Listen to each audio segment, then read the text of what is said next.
Vamos lá, sejam muito bem-vindos aí à nossa live. É isso aí, Calil, tamo junto. Vamos começar a live de hoje. Muito obrigado aí pela presença de todo mundo. É um grande prazer receber hoje o Armando, professor da FIA USP, eu, professor da FGV. Eu estou muito empolgado para a live de hoje. O Armando aí com uma vasta experiência em empresas familiares. Atualmente ele é o coordenador aí do Instituto da Ernst Young e da Universidade Corporativa da Ernst Young também, com muita rodagem.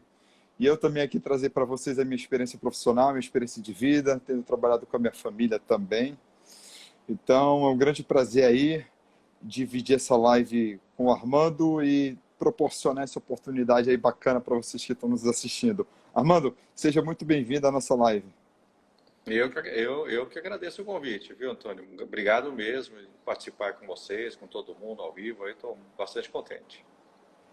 A tema da nossa live de hoje é um dos assuntos que mais mexem comigo, que eu acho que são um dos assuntos mais importantes, é um dos assuntos mais delicados para uma empresa familiar, que significa, que quer dizer como você tem que preparar o herdeiro para assumir uma empresa familiar. E, Armando, eu costumo dizer o seguinte, quando algum empresário me questiona, Antônio Carlos, não é melhor fazer a sucessão quando chegar o momento? Eu respondo o seguinte, não. Na verdade, a sucessão você tem que começar a fazer desde quando você soube, desde quando você ficou sabendo que a sua esposa estava grávida. Por que desde cedo? Porque é muito mais fácil você ensinar as soft skills para o seu filho quando ele ainda é criança. Ensinar empatia, controle emocional, relacionamento, conexão com as pessoas e por aí vai.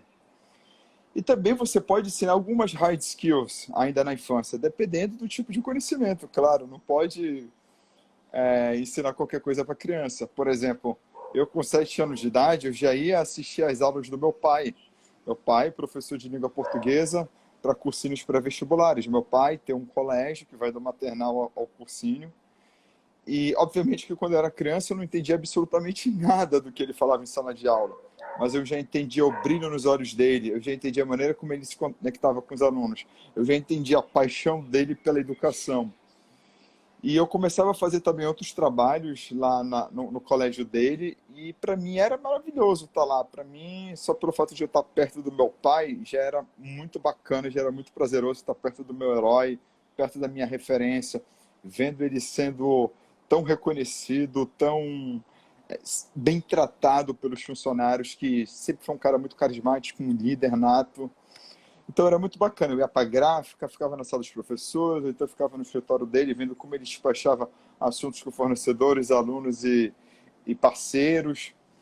Então era muito bacana e eu fui criado com esse exemplo paterno. Então eu digo assim, primeiro passo para você preparar seu filho, se puder, comece a levá-lo para a empresa. Comece a levá-lo para a empresa, para ele logo se acostumando, para ele pegando o gosto pelo trabalho. Porque, Armando, eu vejo assim, eu já vi um empresário reclamando para mim, Antônio Carlos, o meu filho, é isso aí, Calil, olha o que o Calil está escrevendo, professor Antônio Carlos, uma referência no estado do Pará. Uma vez um empresário virou para mim, Armando, e disse assim, Antônio Carlos, o meu filho não tem interesse na minha empresa, não quer trabalhar comigo. Aí eu perguntei para o empresário, como é que o senhor chegava na sua casa falando sobre o seu trabalho? Ah, mas eu tinha muitos problemas, acabava levando para casa. Tá aí o problema. É por isso que hoje o seu filho não tem interesse de trabalhar na empresa, na sua empresa. Porque ele já começou a relacionar a sua empresa com problemas, a sua empresa com coisas ruins. Então ele já quer distância.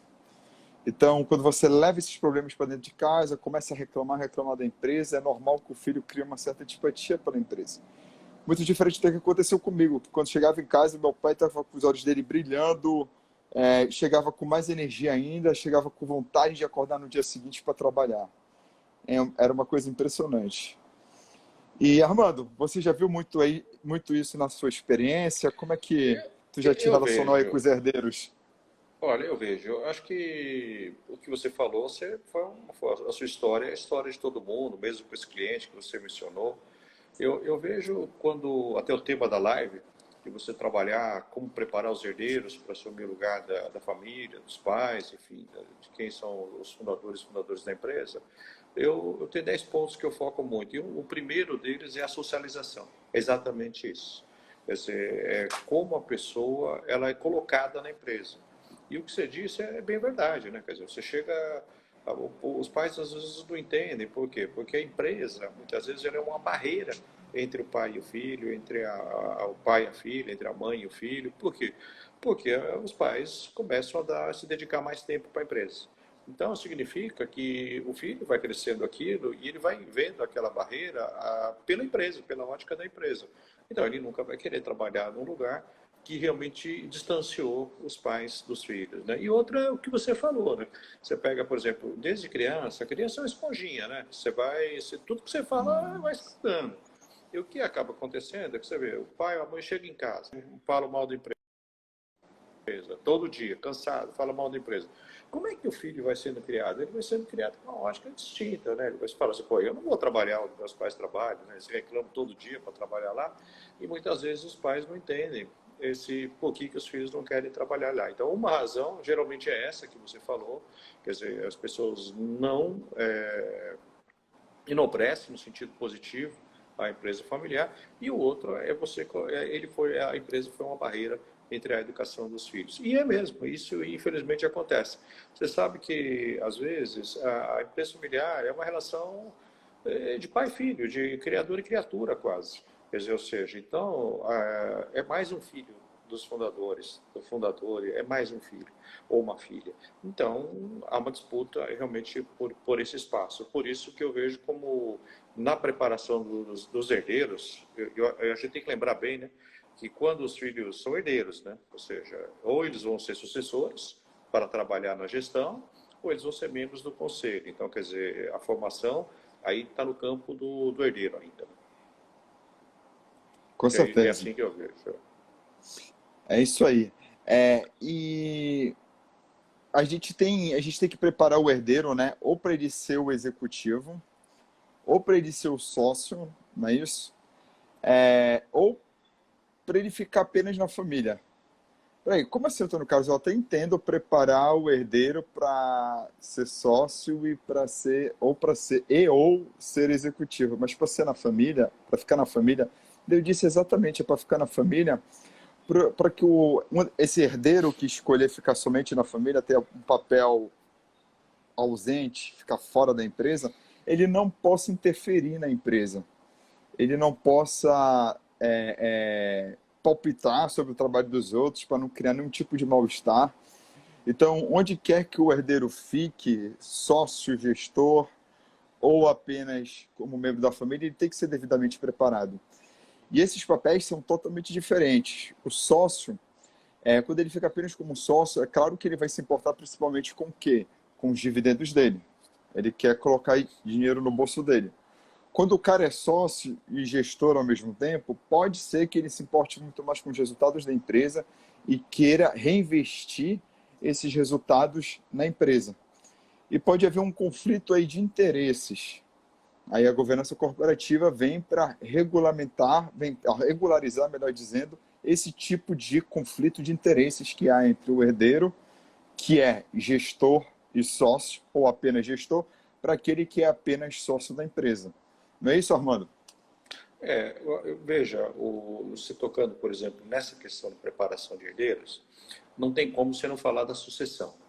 Então, a sucessão, esse número que eu vou comentar, já é muito conhecido por você também, por todos, é um número global. E no Brasil, ele é muito próximo disso, as pesquisas que eu faço têm dado nisso. Quer dizer, apenas um terço das empresas conseguem passar da primeira para a segunda geração. Aqui no Brasil está em torno de 26%, 28%, mas eu estou trabalhando em termos globais de 33%. Agora, Nossa.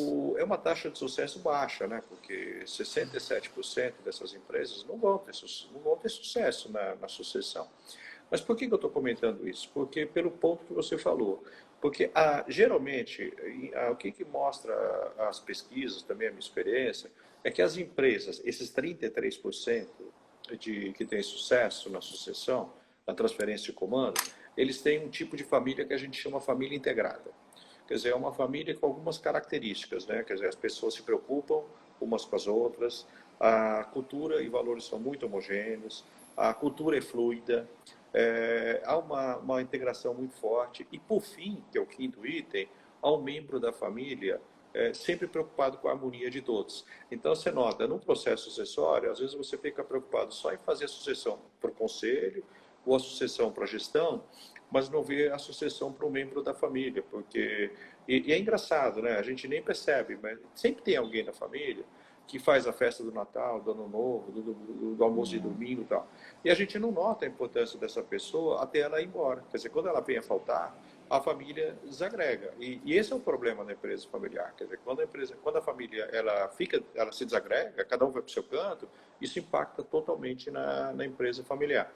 Agora, o outro lado que você falou, é por isso que a gente vem, o conceito hoje, a gente fala muito de empresa familiar, acho que talvez seja o conceito mais tradicional no mundo, mas a gente tem comentado muito o conceito de família empresária, né? Quer dizer, por detrás de uma empresa familiar, tem uma família, e essa família é especial. O problema é que essa família, por exemplo, quando você faz nesse modelo de governança que você falou, o desenvolvimento não pode ser só do sucessor, mas da família como um todo. Por quê? Porque eles não entendem os relatórios financeiros, muitas vezes, das organizações.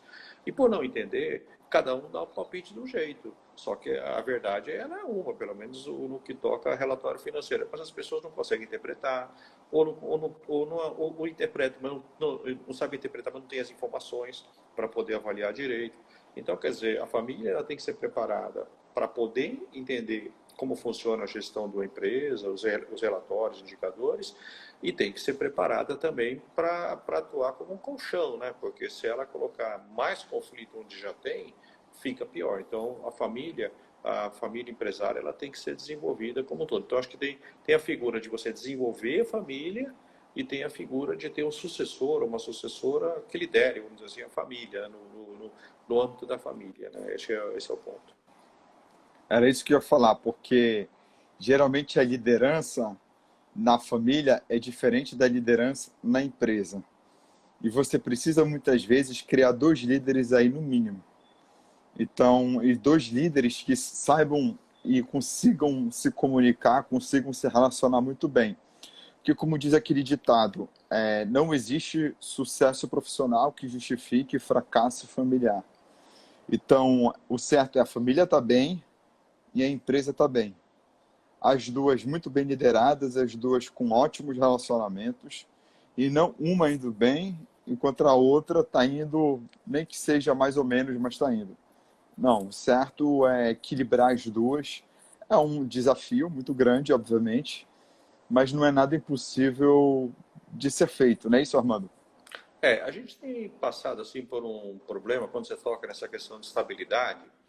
Eu lembro quando eu fiz a pesquisa do mestrado, eu identifiquei que 85% das empresas brasileiras, empresas familiares, têm conflito. Quer dizer, é um número muito grande. Quer dizer, ou seja, o número muda um pouco quando você compara assim com a Europa, com o Oriente. Não, ele não muda muito. É que lá, às vezes, até algumas pesquisas mostram que tem menos, ou o percentual é menor, é que o conflito existe, mas ele é oculto, sabe? Quer dizer, às vezes você tem assim, uma família muito mais tradicional e que a pessoa, dependendo da região, do país, os filhos nem têm coragem, muitas vezes, de falar. Mas não quer dizer que o conflito não exista. Então, esse problema de conflito ele é sério. E quando a gente fala isso, por que eu estou comentando isso? Eu tenho um consultor que eu acho que me inspirou muito na vida, que é o Renato Bernhoft, ele me ajudou muito no mestrado, eu fiz alguns trabalhos, eu tinha uma relação muito próxima com ele, com os filhos, com a filha, e ele tem como uma frase que ele comenta o seguinte, não é bem exatamente com essas palavras, mas é o que ele quer dizer. Não existe, por mais lucrativo que seja a empresa, ela não sobrevive à disputa de sócios e falta de Não. capacidade dos mesmos. Então, quer dizer, se você tem sócios, aí no caso, sócios familiares, eles são desqualificados, quer dizer, ou seja, e não é desqualificado, Antônio, em termos de não ter um MBA, uma graduação, porque tem muita gente que tem MBA e graduação e também é desqualificada para gerir uma empresa. Então, é no sentido de preparar para cuidar mesmo da organização. Então, um ponto é esse, quer dizer, você ter exatamente ter qualificação para tocar a empresa. O outro ponto é você não ter disputa, porque quando você tem muita disputa, o objeto de questão, da discussão, ele começa a ser menor. Quer dizer, você já não está mais preocupado no que está sendo discutido, você está preocupado em vencer o adversário. Aí você ultrapassou o limite do profissional, entrou no pessoal. Aí a empresa desanda mesmo, porque o foco fica sendo. Eu diria para você que eu tenho milhares de casos assim que eu já vi. E é incrível, porque como é que. E quando eu conto os casos, quer dizer, mesmo quando eu observo as empresas nesse fato, é engraçado, porque a pessoa ela não consegue perceber quanto mal ela está causando para a empresa por um problema de vaidade, muitas vezes. Quer dizer, ou seja, no sentido de querer vencer o adversário, querer ser melhor, por uma questão de vaidade, ela acaba, ou seja, é por capricho pessoal. E quando você entra no campo do capricho, aí acabou a empresa. O capricho cega, Antônio. Isso.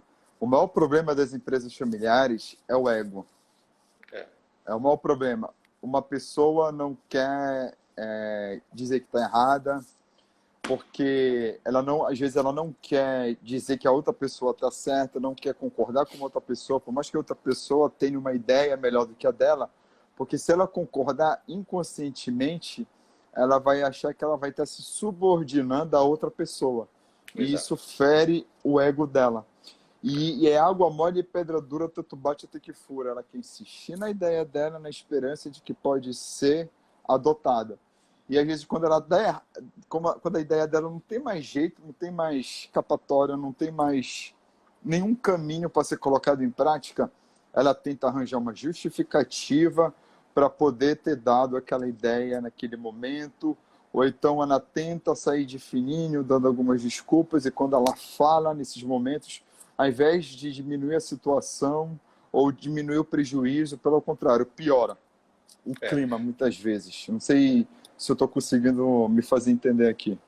Tá, eu acho que está super claro, né? Quer dizer, quando você vê, por exemplo, esse papel de liderança, quer dizer, que é um tema que está conectado, né, na empresa familiar, sucessores, sucessoras, fundadores, fundadoras ocupam um papel de liderança, a pesquisa mostra para a gente, claro, assim, quer dizer, o sucesso da liderança ele depende de 80% da inteligência emocional e só 20% da inteligência intelectual ligada a aspectos cognitivos. Né? Quer dizer, ou seja, então se você não, emocionalmente falando, né, com a inteligência emocional, se você não tem uma capacidade de autocontrole, quer dizer, ou seja, você conhecer suas emoções, aprender a administrar suas emoções, conhecer a emoção das outras pessoas e aprender a lidar com a emoção das outras pessoas, você não consegue fazer inteligência emocional. Então, aí você cai na questão do ego, você cai na questão do capricho. Aí é o que eu falo, o capricho cega. Agora, o problema que a gente vê, muitas vezes, entre irmãos, quando são sócios, e hoje à tarde a gente estava comentando, você estava falando das empresas multifamiliares, esse problema ainda aumenta, mas você pega, por exemplo, você tem 2, 3 irmãos, vamos supor, vou dar um comentário, né? Os pais gostam dos filhos da mesma maneira, que eles amam os filhos da mesma maneira. Mas isso não quer dizer que os filhos achem isso. Quer dizer, é muito normal quando eu converso com uma pessoa, eu falo isso, a pessoa fala, ah, não, meu pai ama mais meu irmão do que minha irmã. Tal. Você tem essa questão. Eu mesmo achava que minha mãe gostava mais da minha irmã. Então, a gente sempre tem esse tipo de coisa. Agora, veja, o que acaba acontecendo? Quando você tem um filho, que, por exemplo, ele tem uma fragilidade emocional, é mais provável que os pais deem atenção para ele por essa fragilidade. Então, o que deveria o outro filho que não tem essa fragilidade? Deveria falar, bom, eu não tenho essa fragilidade, não estou com esse problema. Mas não, a lógica não é essa. A lógica da empresa familiar é diferente da lógica da empresa convencional. Então, o filho não pensa assim. Então, cada vez que o pai se aproxima da mãe, se aproxima do filho para dar mais atenção, na cabeça do outro é que ele está amando mais. Mas não está amando mais. Mas na vida, Antônio Carlos, a vida é uma grande ilusão. A realidade é a percepção que as pessoas têm das coisas. Então, se o filho percebe que não é o real, ele percebe que a mãe e o pai amam mais, é uma percepção, não é a realidade, basta isso para ser taxado como uma verdade. O problema é que ele vai sendo criado, né? 5 anos, 10 anos, 20 anos, 30 anos, com essa disputa do espaço pelos pais. Com 30 anos ele assume a empresa e o videogame que ele não ganhou com 15 anos ele desconta. Você entendeu? Quer dizer, esse é o problema. Quer dizer, e aí vem tudo à tona. Esse é o problema dos conflitos, um dos problemas dos conflitos são esses. Eu vou falar de umas coisas muito importantes sobre isso que você falou, que isso daí é um assunto extremamente profundo, delicado, complexo. Eu vou falar mais sobre isso, mas deixa eu pedir para as pessoas aí que estão nos assistindo, pessoal, fiquem à vontade para fazer comentários, perguntas, vai ser um maior prazer interagir com vocês, tá bom? E aqui, pessoal, no canto direito inferior da tela, tem um coraçãozinho. Aperte nesse coraçãozinho aí várias vezes para impulsionar nossa live no Instagram. Aperte no aviãozinho que também tem aqui na parte inferior do teu celular aí, para poder compartilhar com o maior número de contatos que você puder, porque a maioria das empresas no Brasil e no mundo é familiar e poucas pessoas ainda falam de empresa familiar. Então, bora trazer essas pessoas para cá, porque muitos empresários estão precisando ter esses insights aqui que a gente está proporcionando na live. Pois é, Armando, eu postei recentemente no Instagram um vídeo onde, não sei se você chegou a ver esse vídeo, onde o apresentador da CNN entrevistou o irmão dele, que é o governador de Nova York. E eles batem boca ao vivo. Aí o governador de Nova York provoca o irmão, dizendo assim: eu sempre fui o filho preferido da mamãe. Aí, na mesma hora, o apresentador da CNN, ele se emociona. O rosto dele fica vermelho. Não, não existe esse negócio de filho preferido da mamãe. Ninguém é o filho preferido. Aí eles começam a bater boca, e tem uma hora que o apresentador da CNN dá um basta nisso e finaliza a entrevista ao vivo. Eu coloquei lá no meu Instagram. É uma coisa assim que você fica chocado. Como é que pode um âncora da CNN com o governador de Nova York parecendo duas crianças batendo boca ao vivo? É justamente sobre isso que você falou. Todos nós adultos, nós carregamos uma criança durante toda a nossa vida. A gente carrega a nossa infância, a gente carrega o nosso passado dentro da gente. Só que a diferença é que tem alguns adultos que têm essa criança ferida dentro de si. Tem uma criança machucada dentro e não resolve essa criança. Aí quando chega num momento importante como esse que você citou, com 30 anos de idade, 30 e poucos, quando vai assumir uma empresa, ou às vezes até com mais idade, e o outro que não assumiu a empresa, ele vai colocar um monte de coisa que está guardada para fora, inclusive o videogame que ele não ganhou quando ele era mais novo e o outro ganhou. Então são coisas que realmente ficam acumuladas ao longo de anos e que, se elas não são bem resolvidas, são levadas para a empresa familiar. A empresa, ela é apenas a ponta do iceberg. Os principais problemas de uma empresa familiar, eles ainda surgem dentro da família. Fala, Armando. Você sabe que uma vez, faz um tempo já, eu estava numa empresa familiar e aí o pai e a filha começaram a discutir, né? E aí a briga começou a esquentar mesmo, né? Eu falei assim, nossa, tava fervendo a briga lá. E ele é o presidente, ele tomava o dono da empresa, e ela cuidava da produção, é a filha mais velha. E de repente, a discussão, no meio da discussão, surgiu um assunto, Antônio, que não tinha nada a ver com a empresa, nada, absolutamente nada a ver com a empresa. Ela falou assim, então é por isso que você está pagando uma festa de casamento para minha irmã melhor do que você pagou para mim. Quer dizer, não tinha absolutamente nada. E eu conheci a empresa desde pequeno, e eu fui, até porque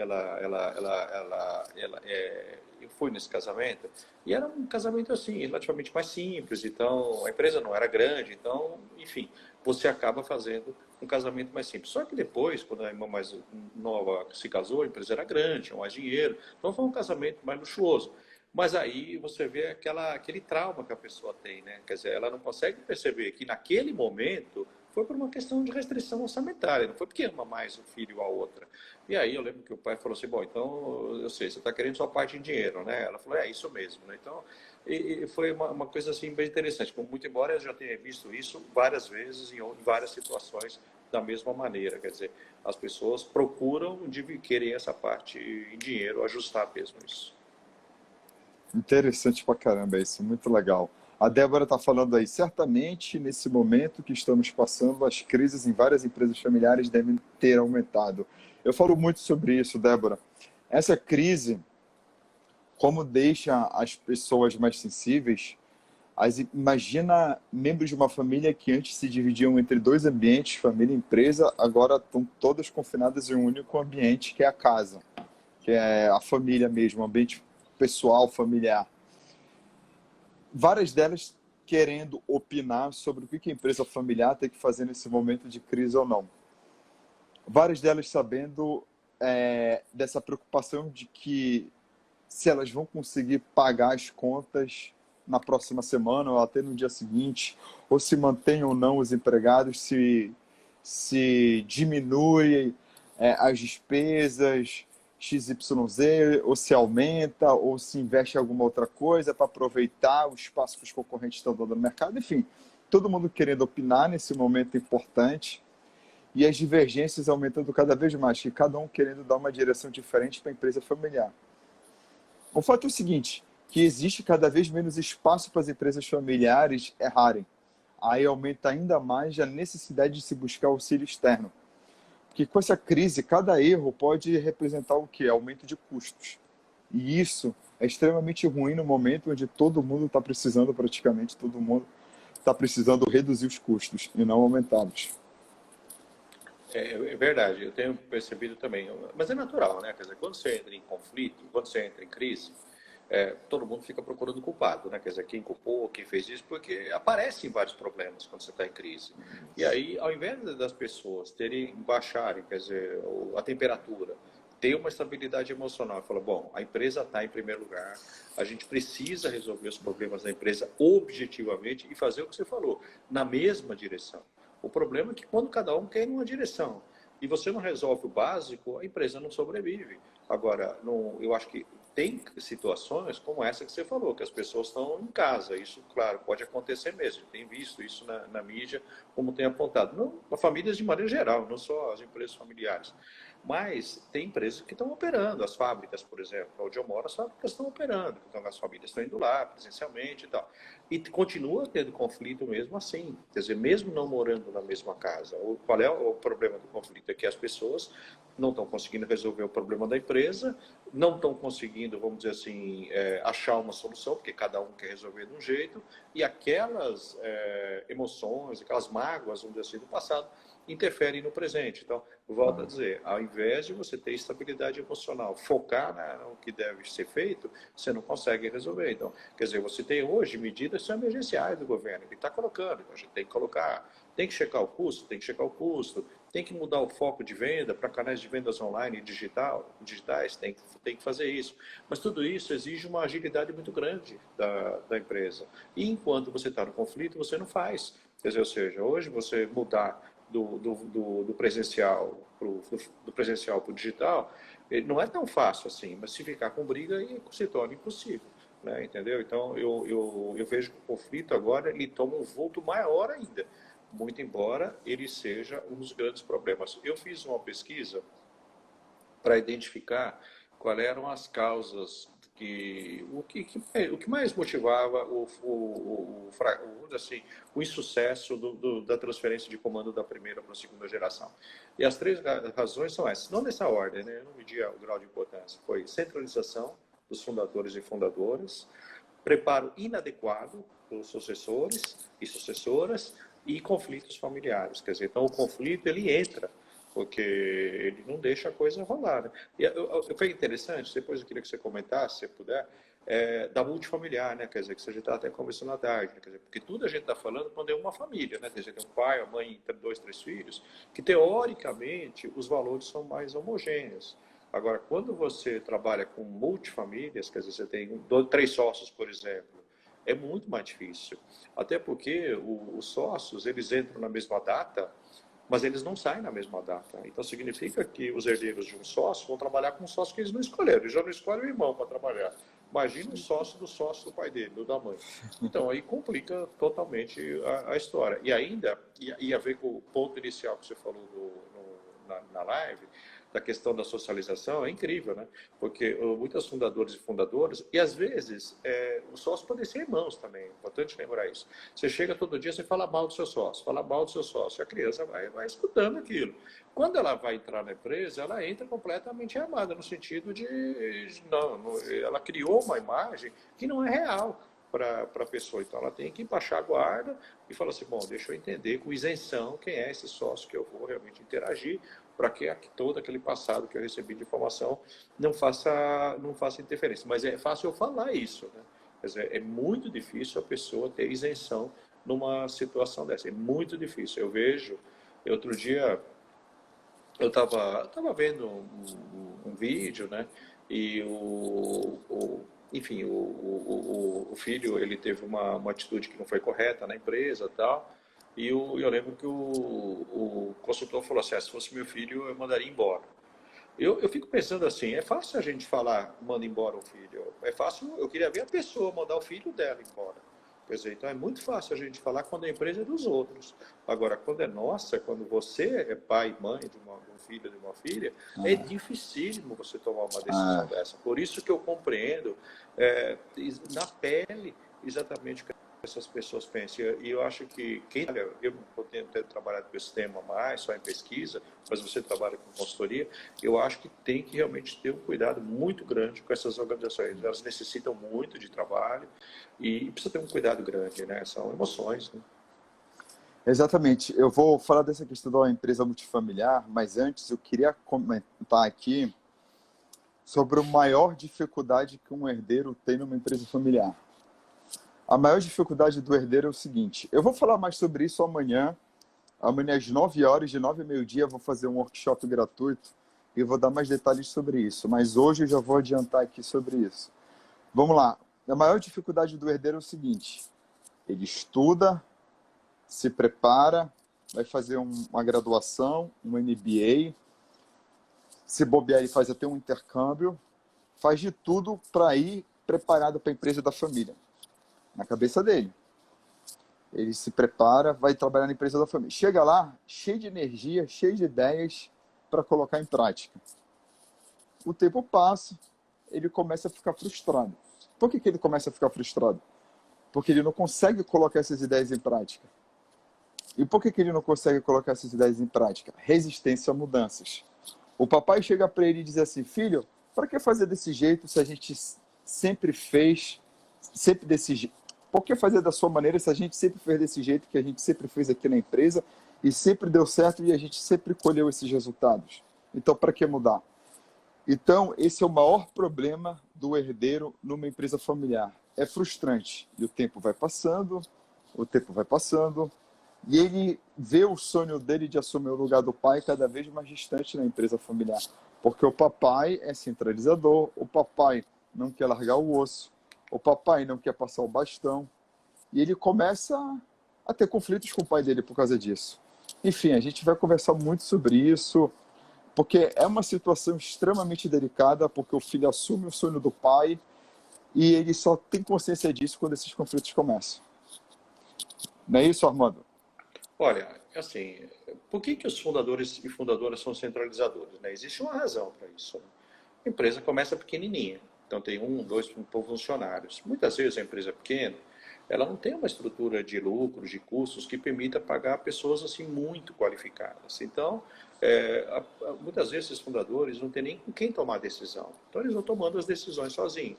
Toma a decisão 1 ano, 2 anos, 3 anos, põe 20 anos, a empresa está maior, ela, enfim, mesmo que ela seja até de pequeno porte, mas ela passou pelo pior e conseguiu sobreviver, a família conseguiu ter um patrimônio. Então é muito difícil uma pessoa que trabalhou 20 anos tomando decisão sozinha, de repente falar, eu não vou tomar mais decisão.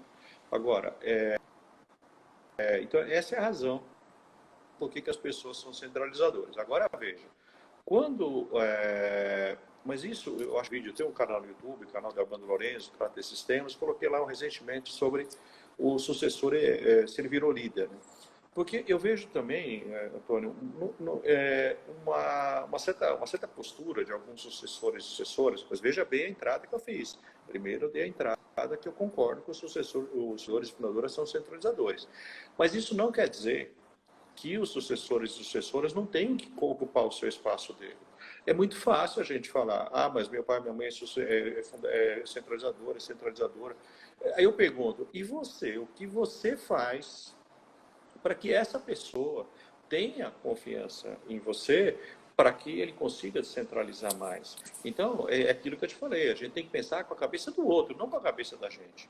Enquanto a gente Claro, achar que a gente tem que tratar os claro. outros como a gente gostaria de ser tratado, você não resolve.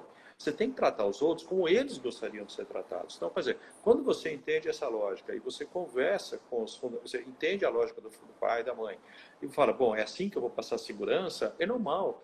Você vai conseguir mais espaço. Então, veja, o espaço, ele deve ser permitido, claro, pelos fundadores e fundadoras, com todas essas restrições que eu te falei que são difíceis, mas eu acho que o sucessor e sucessora também tem que procurar o espaço deles. É normal, eu tenho filhos, eu tenho 2 filhos, eu tenho um de 22, vai fazer até 23 domingo, e tenho uma filha de 24. Quer dizer, até hoje eu trato como se eles tivessem 15 anos, às vezes. Então, eu vou atravessar uma rua do mão, você entendeu? Então, quer dizer, é natural o pai e a mãe ter esse tipo de comportamento. Então, o que eu acho que não estou justificando e dizendo que é correto, não estou dizendo que seja correto. Eu estou apenas mostrando exatamente o que acontece. E eu acho que os sucessores têm, e sucessoras também têm, que ter uma postura de pregar o seu espaço. O que eu vejo, muitos têm, muitos ocupam esse espaço, mas muitos entram na qualidade de filho do dono. Quer dizer, quando você entra na qualidade de filho do dono, quer dizer, você também não conquista o próprio respeito dos funcionários, por exemplo. Como é que você vai ter respeito em relação aos fundadores e fundadoras? Quer dizer, a pessoa não consegue nem se relacionar muitas vezes com as pessoas, porque entra com cabeça empinada e tal. Não é sempre que acontece, mas acontece. Então, nem sempre esse espaço ele não é dado por uma questão só de centralização.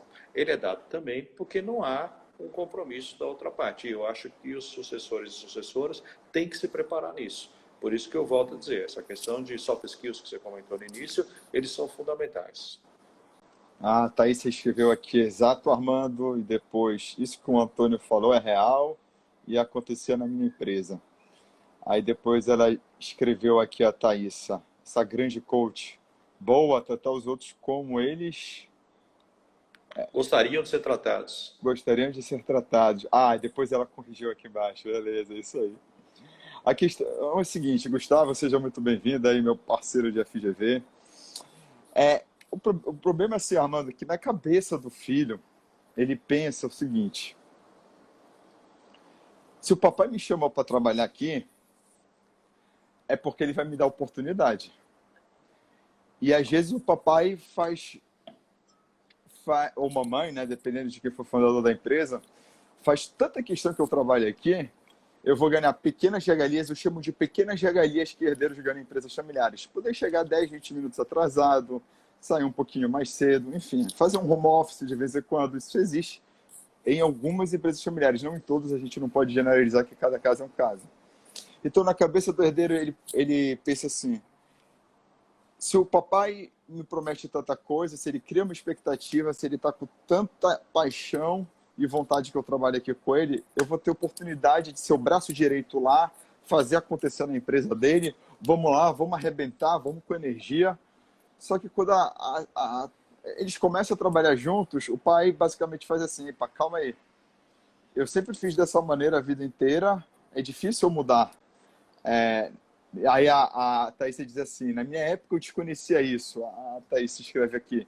Então, assim, aí o que eu faço no meu trabalho de mentoria com herdeiros? Eu faço o herdeiro se colocar no lugar do pai, que é muito mais difícil o pai mudar, porque a empresa é uma paixão da vida dele, a empresa é muito importante para ele, é com a empresa que ele consegue prover a família, a empresa é um filho para ele, essa é que é a verdade, é um amor de filho, e às vezes é um amor até maior do que o de filho, a gente pode até falar isso em um outro momento. Então eu começo a fazer o herdeiro se colocar no lugar do pai, enxergar as situações no lugar do pai, que às vezes o herdeiro chega para mim com várias pedras na mão querendo atingir o patriarca ou a matriarca, não é assim. Tem que ter o respeito, tem que ter a consideração e principalmente a gratidão pelo pai ou pela mãe ter criado aquela empresa. E quando a gente começa a ter esse tipo de conversa com o herdeiro da empresa familiar, os conflitos, na hora, eles começam a diminuir. A probabilidade de ter problemas se reduz drasticamente. Você sabe, eu dou aula da FIA, né? E lá a Aham. gente tem um curso de pós-graduação de pequenas e médias empresas. E a grande parte do público é de sucessor e sucessora, a grande maioria, 90% talvez. E é Opa. interessante porque eu vejo muitas vezes nas empresas, né, sempre vi, né, hoje não estou atuando, mas sempre vi nas empresas, os conflitos entre pai e filho, briga e tal, né? Mas quando eu vou nessa aula, minha aula geralmente é a primeira, porque eu trato desse tema de sucessão. E aí cada filho ou filha, eles apresentam a empresa. Mas eles falam com tanto orgulho a empresa dos pais, assim, que eu fico pensando, eu falo, puxa vida, né? Eu acho que a gente devia trazer os pais para ver os ficarem aqui numa câmara escondida aqui vendo exatamente como os filhos gostam de trabalhar na organização. Quer dizer, o que eles precisam é de mais espaço. Agora, mas o que eu te falo, assim, eu acho que a gente tem que os fundadores têm mais dificuldade para descentralizar, eles têm que se conscientizar disso também, porque não dá se eles não fizerem. Mas os sucessores e sucessoras têm que fazer seu papel. Eu vou te dar um exemplo. Eu fui dar uma palestra uma vez, e quando acabou a palestra, o fundador veio falar comigo. Ele falou assim, sabe, Armando, eu tenho 2 filhos, ele tem o segundo casamento, e um filho mora com a ex-esposa e um filho mora sozinho na cidade. E o filho que mora sozinho na cidade foi falar com o pai assim, falou, olha pai, eu e meu irmão te ganho o mesmo salário, mas eu moro num apartamento à parte, eu tenho que pagar aluguel, tenho que pagar condomínio, tenho que pagar isso, então eu não acho justo, eu acho que eu tenho que ganhar mais do que ele. Então, veja, eu também trabalho numa empresa, então é a mesma coisa que eu comprar um carro, por exemplo, amanhã, assumir uma prestação de 2.000, chegar para a pessoa que meu chefe fala assim, olha, eu queria aumentar meu salário 2.000 porque eu assumi uma prestação. Não existe isso. Quer dizer, ou seja, o filho ele trabalha na empresa, a filha trabalha na empresa, ele tem que seguir as regras da empresa. É nesse ponto que eu te falo. Quando você entra fora dessa característica, quando você entra na característica de filho do dono, você perde o respeito dos funcionários, você não está conseguindo ter credibilidade. E esse é o que a gente vai notando muitas vezes nas organizações. Você tem que criar sua própria, você tem que conquistar sua própria legitimidade diante dos funcionários. Agora, é Claro. bacana isso. Aí é bacana isso daí que tu falou do curso aí. Eu vou te contar uma pequena parte da minha live que eu fiz com a Thaís. A Thaís está aí nos assistindo. Qual era uma coisa que a Thaís sentia e eu também sentia na minha empresa? A gente não ia ter o mesmo nível de dedicação e paixão e comprometimento se a gente trabalhasse numa outra empresa. É claro que, independentemente de onde a gente está trabalhando, não me entendam mal, a gente tem que se dedicar, a gente tem que se doar. Mas numa empresa familiar, a gente tem vontade de dar vida. É diferente a pegada. Na empresa do meu pai, eu ia com sangue nos olhos. Tinha dias que eu ficava sem almoçar e ficava lá na empresa. Ou então tinha dias que eu pedia comida por telefone, sei lá, mandava o boy comprar e ficava na empresa. Se tivesse que sair mais tarde, eu saía. Era assim, eu estava trabalhando na minha empresa e na minha família ao mesmo tempo. É uma coisa assim de sangue, Eu costumo dizer na empresa familiar, não existe esse negócio na empresa familiar de vestir a camisa. A marca está tatuada no coração. Como é que eu não ia ter esse nível de comprometimento numa empresa que eu comecei a frequentar com 7 anos de idade? Eu conheci professores com 7 anos de idade no colégio do meu pai, que depois foram meus professores e que depois foram meus colegas de trabalho. Olha, a minha responsabilidade de fazer com que eles não me vissem mais como uma eterna criança, já que eles me conheceram com 7 anos de idade. Então eu tinha que conquistar meu espaço, eu tinha que conquistar minha legitimidade como colaborador, como executivo da empresa do meu pai. E depois foi criada uma faculdade, que o meu pai e os sócios tiveram durante 10 anos e depois venderam. Então eu tinha que demonstrar todos os dias que eu estava lá, não era pelo fato de eu ser filho do dono do colégio, da faculdade, mas sim por causa de uma competência. Olha aí, até você falando, da primeira a chegar, a última a sair. É isso Concordo mesmo. com isso. Os herdeiros têm que dar o máximo, eles têm que mostrar que eles estão jogando no mesmo time com os funcionários. E aí de sábado, eu fazia questão de sair para jogar bola com os funcionários. A gente ia para a quadra da escola do meu pai e a gente jogava futsal lá, futebol de salão. E eu amava essa interação. Eu ia com o maior prazer, meio-dia, terminava o expediente, não ia todo mundo almoçar, não. Todo mundo gostava de jogar bola e ia para a quadra jogar futsal. E era muito gostoso esse clima. Era muito bacana. Armando, Vamos começar a entrar nas últimas considerações, que a gente tem mais 5, 10 minutinhos aí. A live está ficando boa. Vamos falar dessa questão aí da empresa multifamiliar que você falou. Eu vim de uma empresa multifamiliar. Qual a diferença da empresa multifamiliar para familiar, já que você pediu para eu tocar nesse assunto? A multifamiliar é uma empresa onde tem 2 sócios ou mais, mas esses 2 sócios não são parentes, eles se reúnem, são amigos ou conhecidos ou colegas de trabalho de uma empresa anterior, onde eles resolvem ter uma sociedade, mas cada um resolve colocar filho, sobrinho, neto. Então não é uma empresa familiar tradicional de apenas uma família, unifamiliar, alguns dizem. É uma empresa multifamiliar, que são de 2 ou mais famílias. E na empresa de onde eu venho de uma empresa de 4 famílias. Então é uma empresa muito mais complexa do que uma empresa familiar. Uma coisa é você chamar a atenção do seu filho, outra coisa é você chamar a atenção do filho do seu sócio. É muito, muito complexo. Já teve gente que me perguntou assim, Antônio Carlos, mas como é que tu gosta de trabalhar com empresas multifamiliares? Eu disse, não importa, eu amo. Qual é o trabalho que é fácil?